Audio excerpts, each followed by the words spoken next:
Assalamualaikum warahmatullahi wabarakatuh. Saya Dela Anissa dari 18 BKT 09. Pada kesempatan kali ini, saya akan menjelaskan tentang teori terbentuknya alam semesta dan tata surya.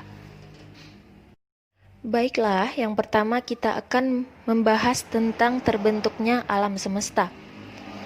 Alam semesta atau jagat raya adalah suatu ruangan yang besar yang di dalamnya terdapat kehidupan yang biotik maupun abiotik, serta di dalamnya terjadi segala peristiwa alam, baik yang dapat diungkapkan manusia maupun yang tidak. Pengertian alam semesta mencakup tentang mikrokosmos dan makrokosmos. Yang dimaksud dengan mikrokosmos adalah benda-benda yang mempunyai ukuran yang sangat kecil, misalnya atom, elektron, sel, amuba, dan sebagainya. Sedangkan makrokosmos adalah benda-benda yang mempunyai ukuran yang sangat besar, misalnya bintang, planet, dan galaksi. Teori terbentuknya alam semesta dibagi menjadi dua. Yang pertama, teori dentuman besar atau biasa disebut dengan Big Bang Theory, dan yang kedua, teori keadaan tetap. Yang pertama, saya akan menjelaskan tentang teori dentuman besar atau Big Bang Theory. Orang yang dipercaya sebagai pencipta teori ini adalah Georges Lemaitre, seorang ahli astronomi dari Belgia. Ia menyatakan bahwa semua materi di angkasa menyatu dan memadat, membentuk satu bentukan yang mengecil. Selanjutnya, massa yang mengecil ini meledak dengan ledakan yang hebat. Kemudian partikel-partikel dari zat itu bertaburan ke semua arah dan membentuk alam semesta. Ia terbentuk dari ledakan-ledakan kosmik yang bertaburan ke seluruh arah di alam makrokosmos. Sejak ledakan itu, semua partikel ledakan atom tersebut, planet, asteroid, meteoroid, dan lain-lain, berekspansi hingga ribuan juta tahun. Yang kedua yaitu teori keadaan tetap. Teori ini pertama kali diusulkan oleh H. Bondi, T. Gould, and F. Hoyle pada tahun 1948 dari Universitas Cambridge. Menurut teori ini, alam semesta tidak ada awalnya dan tidak ada akhirnya. Alam semesta selalu terlihat tetap seperti sekarang. Materi secara terus-menerus datang membentuk atom-atom hidrogen dalam angkasa yang membentuk galaksi baru dan mengganti galaksi lama yang bergerak menjauhi kita dalam ekspansinya. Teori ini ditunjang oleh kenyataan bahwa galaksi baru mempunyai jumlah yang sebanding dengan galaksi lama. Dengan demikian, teori ini secara ringkas menyatakan bahwa tiap-tiap galaksi terbentuk atau lahir, tumbuh menjadi tua dan akhirnya mati. Jadi, teori ini beranggapan bahwa alam semesta itu tidak terhingga besarnya dan tak terhingga tuanya, tanpa awal dan tanpa akhir. Selanjutnya saya akan membahas tentang teori terbentuknya tata surya. Tata surya adalah sistem antariksa yang saling terikat gravitasi di mana terdapat matahari dan benda-benda langit yang mengitarinya secara langsung maupun tidak langsung. Dari sekian banyak benda langit yang mengitari matahari secara langsung, terdapat benda langit yang paling besar yang dinamakan dengan planet. Bulan merupakan benda langit yang mengitari matahari secara tidak langsung. Bulan merupakan satelit alami planet yang mengitari planet. Ada 8 planet besar yang mengitari matahari dengan lebih dari 160 buah bulan yang sudah diketahui, 5 atau lebih planet katai, serta jutaan asteroid dan komet.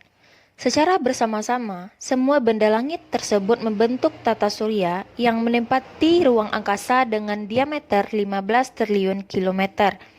Bagian yang terdekat dengan matahari adalah bagian sistem yang berbentuk piringan, di mana seluruh planet berada pada bagian ini.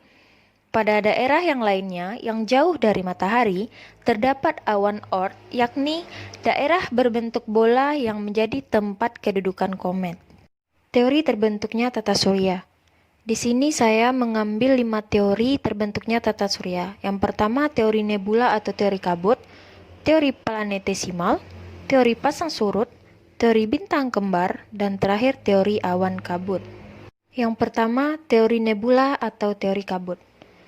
Hipotesis nebula pertama kali dikemukakan oleh Emanuel Swedenborg tahun 1734 dan disempurnakan oleh Immanuel Kant pada tahun 1775. Teori ini menyebutkan bahwa pada tahap awal, tata surya masih berupa kabut raksasa. Kabut ini terbentuk dari debu, es, dan gas yang disebut nebula, dan unsur gas yang sebagian besar hidrogen. Gaya gravitasi yang dimilikinya menyebabkan kabut itu menyusut dan berputar dengan arah tertentu. Suhu kabut memanas dan akhirnya menjadi bintang raksasa atau disebut dengan matahari. Matahari raksasa terus menyusut dan berputar semakin cepat, dan cincin-cincin gas dan es terlontar ke sekeliling matahari. Akibat gaya gravitasi, gas-gas tersebut memadat seiring dengan penurunan suhunya dan membentuk planet dalam dan planet luar. Yang kedua yaitu teori planetesimal. Teori planetesimal pertama kali dikemukakan oleh Thomas C. Chamberlain dan Forrest R. Moulton. Disebut planetesimal yang berarti planet kecil karena planet terbentuk dari benda padat yang memang telah ada. Matahari telah ada sebagai salah satu dari bintang-bintang yang banyak. Pada satu waktu ada sebuah bintang yang berpapasan pada jarak yang tidak terlalu jauh.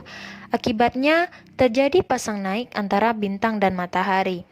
Pada waktu bintang menjauh, sebagian massa matahari itu jatuh kembali ke permukaan matahari dan sebagian lain berhamburan di sekeliling matahari. Maka inilah yang disebut dengan planetesimal, yang dikenal menjadi planet-planet yang beredar pada orbitnya dan mengelilingi matahari. Selanjutnya, teori pasang surut. Teori ini dikemukakan oleh Sir James Jeans dan Harold Jeffrey yang berasal dari Inggris. Teori ini hampir sama dengan teori planetesimal. Setelah bintang itu berlalu dengan gaya tarik bintang yang besar pada permukaan bumi, terjadi proses pasang surut, seperti peristiwa pasang surutnya air laut di bumi akibat daya tarik bulan. Bagian massa matahari itu membentuk cerutu yang menjorok ke arah bintang.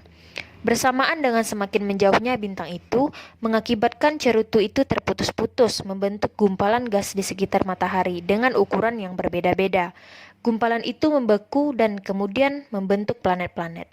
Teori ini menjelaskan mengapa planet-planet di bagian tengah seperti Jupiter, Saturnus, Uranus, dan Neptunus merupakan planet-planet raksasa, sedangkan di bagian ujungnya merupakan planet-planet kecil. Kelahiran planet-planet itu karena pecahan gas dari matahari yang berbentuk cerutu. Maka besar planet-planet tersebut berbeda-beda antara yang terdekat dan yang terjauh dan besar di bagian tengahnya. Selanjutnya, hipotesis bintang kembar. Hipotesis bintang kembar awalnya dikemukakan oleh Friedrich Hoyle pada tahun 1956. Hipotesis mengemukakan bahwa dahulunya tata surya berupa dua bintang yang hampir sama ukurannya dan berdekatan yang salah satunya meledak, meninggalkan serpihan-serpihan kecil. Serpihan itu terperangkap oleh gravitasi bintang yang tidak meledak dan mulai mengelilinginya. Dan teori terakhir yaitu teori awan kabut. Teori ini dikemukakan oleh Carl von Weizsäcker dan disempurnakan oleh Gerard P. Kuiper. Tata surya terbentuk oleh gumpalan awan gas dan debu. Gumpalan awan itu mengalami pemampatan. Pada proses pemampatan itu, partikel-partikel debu tertarik pada bagian pusat awan, membentuk gumpalan bola dan mulai berpilin. Kemudian, membentuk cakram yang tebal di bagian tengah dan tipis di bagian tepinya. Partikel-partikel di bagian tengah cakram itu saling menekan dan menimbulkan panas dan berpijar. Bagian inilah yang kemudian menjadi matahari. Sementara bagian yang luar berputar sangat cepat, kemudian menjadi gumpalan yang lebih kecil. Gumpalan kecil ini berpilin pula dan membeku, kemudian menjadi planet-planet. Sekian materi yang dapat saya jelaskan. Mohon maaf jika ada kesalahan. Assalamualaikum warahmatullahi wabarakatuh.